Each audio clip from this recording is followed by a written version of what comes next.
Good afternoon and welcome back to the 2021 United Nations Climate Change Conference, COP26, live in Glasgow. We've been coming to you live all day, every day, and will be for the next 2 days as well, bringing you all of the biggest discussions and live topics around the themed days. Today is, of course, Energy Day at COP26, an important discussion. Yesterday was Finance Day, and we heard a number of really large announcements, and as well with the World Leaders Summit. So we've covered a few of those today. We've had a few more exciting speakers later on. If you want to keep on top of all the live updates, head to the hashtag COP26 or go to the UNFCCC.int website, where you can catch up on all of the brilliant live discussions happening today.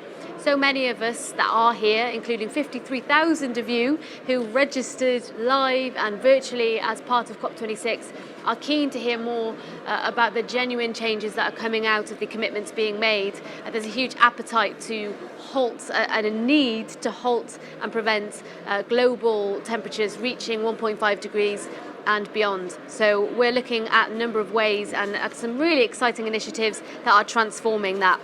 Now today, a new Global Offshore Wind Alliance has been announced. It's a global multi-stakeholder offshore wind organisation which will accelerate offshore wind deployment by increasing ambition, supporting governments new to offshore wind policy makers and delivery, and uniting stakeholders. I'm thrilled to be joined by Tomas Christensen, Climate Ambassador, Minister of Foreign Affairs Denmark. Hello. Hello. And Ben Backwell, CEO of Global Wind Energy Council. Hello to you both. Hi, Lizzie. I'd like to start by setting the scene. I mean, here we are at COPTV in the heart of COP26. How have you found COP26 so far? Ben, we'll come to you. It's been great. It's always exciting to be at COP, and this COP is particularly exciting. We've had dozens of really interesting meetings with ministers, prime ministers, people from different industries, NGOs, stakeholders. So it's been great, and I'm feeling good about the overall progress that's being made as well. And why is an Energy Day important for COP26, Tomas? Well, I think, in essence, climate change happens because of the way we burn fossil fuels. Mm-hmm. There are also CO2 emissions comes from there. There are also other reasons, other greenhouse gases, but that is the main culprit. And having an Energy Day that has a laser-sharp focus on what the real problem is and articulates it in a comprehensive manner is really necessary. We don't really do that inside the negotiations, so having a space dedicated to that conversation where all the actors are engaged is absolutely fundamental. And a lot of focus today has been on what we need to do less of, especially coal, but we also need to look to the future and focus on what we need to do much more of when we leave the COP and come into implementation of all the promises and all the pledges and all the net zero commitments that have been pouring in. In that way, the atmosphere at this COP is actually surprisingly positive. And that's where I think the Global Offshore Wind Alliance that we are preparing is one of the keys to the look to the future. Yeah, I want to hear more about that alliance, but Ben, have you also felt that shift with COP26 and a step up almost to actually putting these commitments forward? I think definitely a shift towards putting the commitments forward. As Thomas said, what's great about Energy Day is that it's a sharp focus on the biggest emitting sector, which is energy, and we need to very quickly fix that by creating new forms of energy to replace the old ones on a huge scale. What needs to happen on the ground, however, still needs to be addressed to a great extent. We are going still way too slowly. So as an industry, we're very excited. We had a record year last year, and the wind industry has been growing and growing, and offshore wind in particular is growing very, very, very fast. But to give you an idea, Lizzie, to get to net zero, according to the reports of the international energy agencies, we would need to be going probably 3 or 4 times faster than we are at the moment. So it's a significant challenge, but it's also a huge opportunity for people. We've heard today, and we've talked about it on a number of, and across all of these initiatives and messages, is the importance of supporting developing countries in places where the impacts of our climate changing are most apparent. So how will this initiative support developing countries that are looking to make use of this offshore wind energy resource?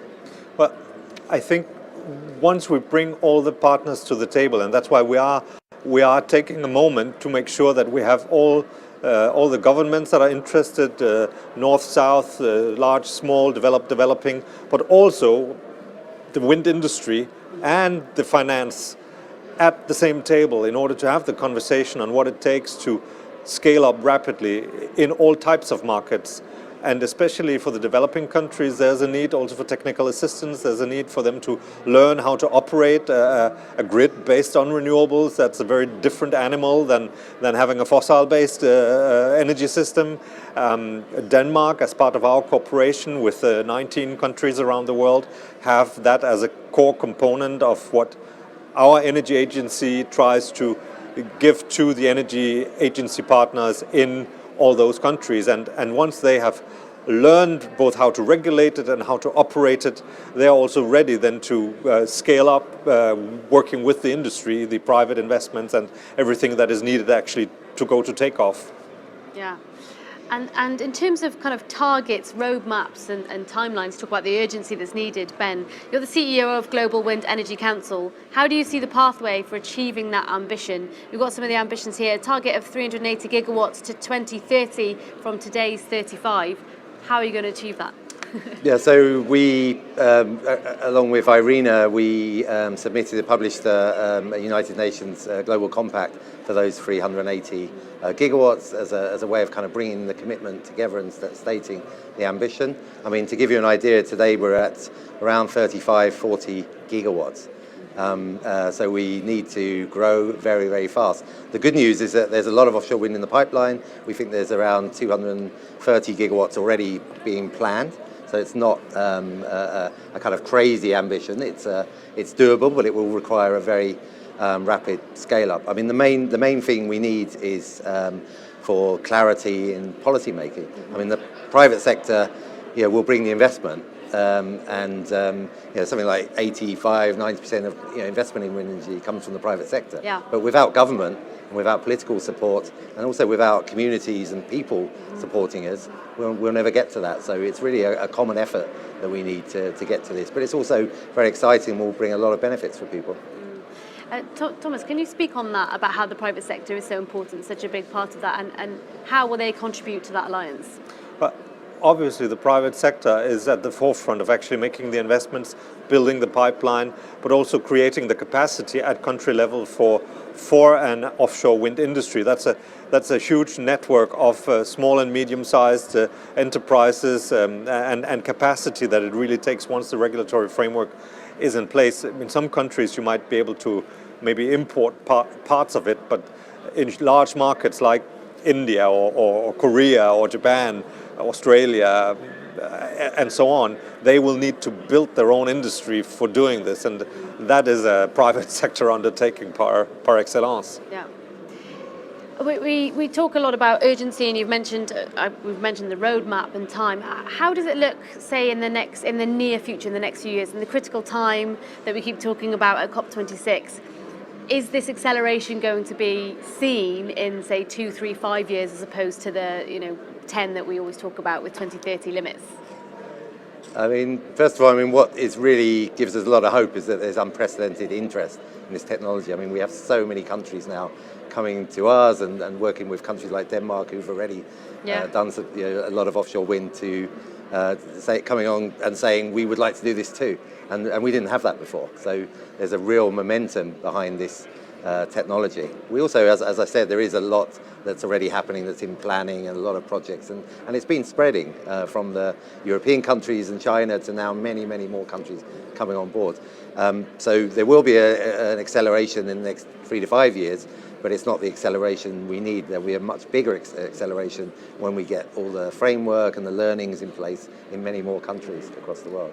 And many countries have now presented ambitious net zero targets and 2030 targets, and in those 2030 targets they have ambition on offshore wind.